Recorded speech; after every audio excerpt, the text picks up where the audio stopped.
July is my winter preparedness month. This is the month that I spend a lot of my brain power, time, and money on prepping for the upcoming winter. And so my first grocery haul to stock the pantry for winter is this one. Hello everyone and welcome to SuttonsDaze. If you're new here, my name is Lisa. We are all about pantry preparedness and July is my winter prep month. This is when I try to figure out everything that we need to get through the upcoming winter. This is the grocery haul. I have fun doing this. I'm a geek. I don't know what to tell you. Let me show you what I picked up. To get this party started, we did pasta. Yes, we did. I haven't done a pasta haul like this in a couple of years because, well, I stock up. That's what I do. So I picked up more elbow macaroni. I did pick up some earlier this spring, but we'll top this off. I picked up rigatoni, shell pasta, and rotini. Thank you. And those are the ones that I use the most of. So I've got those all ready to go and vacuum seal up. I also picked up a little bit of spaghetti because Phil loves spaghetti. I don't really care about it. I don't eat it. So I just needed a little bit for those. But for all the other dishes that he likes, like tuna noodle casserole and macaroni and cheese and goulash and, you name it, Phil likes dishes with pasta. So I stocked up on the pasta because it's really good stuff. Ignore the tools. I'm in the middle of a project. Anyway, I picked up some coffee. I love hazelnut coffee, and the stuff that I buy on Amazon is kind of pricey, and it's really gone up over the last year. So I'm looking for ways to reduce that cost. And I know from experience that the best way to do that is to mix your flavored coffee with plain coffee. I have lots of plain coffee, so I'm going to do a 50-50 there, and I get my flavor, I get my caffeine, and I get a very low bill. It's a beautiful thing. Now we're going to get to the canned goods. You know me, there is no shame in this game. We don't play that here. I just want you to stock your pantry with things that you know you're going to eat, okay? So we're going to start off with diced tomatoes. I'm probably going to do another haul with more diced tomatoes because these ones are going to end up being used to test out some Mrs. Wages. Yes, I've been canning for years. No, I have never used Mrs. Wages. And we've all been discussing it lately. So I'm like, you know what? I'm going to give it a try. And I picked up a couple and we're going to give it a try. I'll bring you guys along. So diced tomatoes. I also picked up, I was kind of excited to see this. I've never really looked for it before. So they've probably always had it.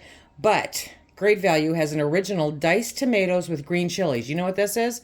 Rotel, my friends. Yes, it is. So I picked up a case of those.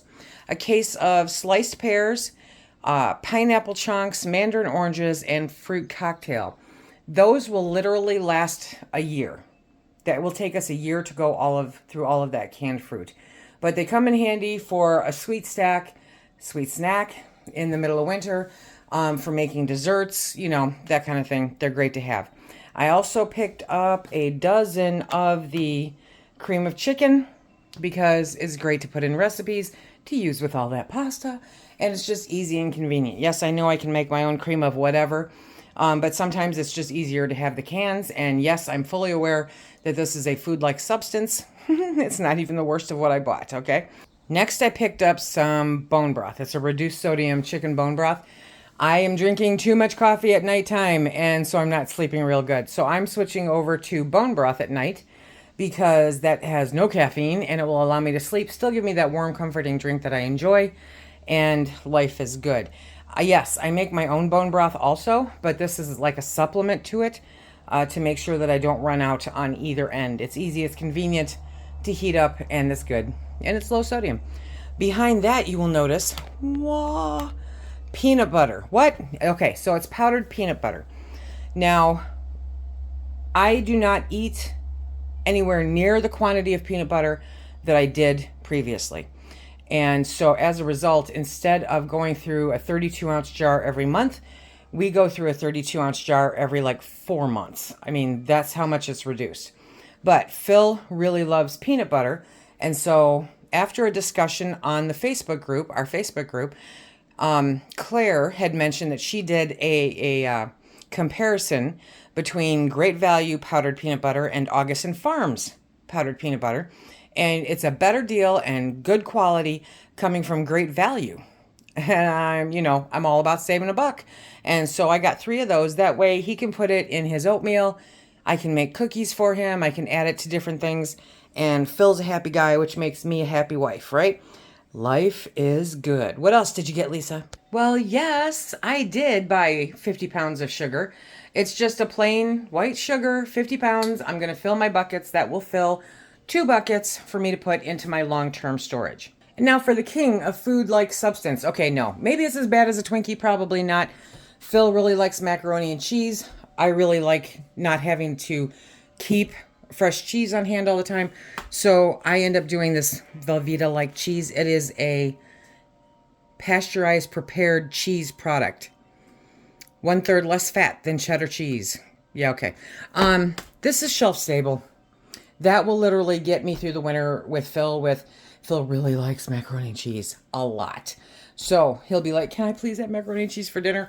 Yes, you can have macaroni and cheese for dinner. I will have something else, and I make macaroni and cheese.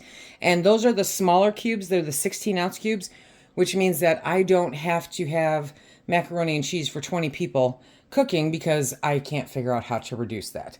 But that is a huge help right there. Shelf stable and beautiful. All of this fantastic fun came up to about $288 and change. So that is my first oomph into stocking up for the winter, because now I'm going to pull out my project pantry planner. I'm going to add all of that to my inventory, and then I'll know better where we sit, and I have to look at some other things. I know that I'm going to need to stock up on some dried beans, specifically lima beans, because that man will eat lima beans every single meal. He'd have it with breakfast if he could. So I need to stock up on certain things that I know that he will eat in excess of. Some canned spinach, because I don't can spinach. To me, that's a whole lot of work for not a lot of return, you know? So it's easier for me just to buy it. And so I will find some canned spinach. I will find his beans. I will find a few other things, and I'll bring you along on more of this winter stock up shopping. I hope that you stick with me through this month, because that is going to be the main focus of looking at different things that we can buy today to get us through the winter coming up. What kind of things do you like to stock up on for your pantry to see you through many, many months? If you're brand new to this, you don't have to do this all at one time. Goodness, don't even put that pressure on yourself, okay?